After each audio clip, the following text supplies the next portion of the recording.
Beda ya. Beda kan? Sistem strategi. tuh berbeda karena makin sepak bola berkembang makin maju. Jadi yang punya gelar sekarang inilah yang memang bagus. Sudah sehat secara finansial, bagus secara pemilihan pemain, semua segala macam. Kalau dulu kan rata aja. Kalau dulu Ya, rata dan sengit, kalau justru dulu rata. mungkin kita ingat ya, ini mungkin menurut Oki, hanya mengandalkan 1, 2, 3 pemain. Tapi kalau sekarang itu kayaknya untuk mengandalkan 1, 2, 3 pemain terlalu mudah untuk dikalahkan. Nggak kebalik, Pak.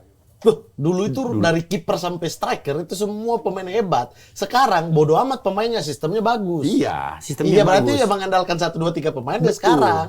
Sekarang Kok sekarang? Iyalah. Kalau sekarang pemain-pemain Sekarang kayak City tuh hanya mengandalkan menggantungkan kayak Rodri. Terus di belakang siapa? Antara Akanji atau Stones. Terus depan siapa? Sisanya sistem itu yang bergerak. Kalau dulu Milan lah kita taruh. Dari belakang udah Dida, depan Shevchenko, Crespo udah nggak gila itu. Di tengah itu Pirlo, kalau Seedorf.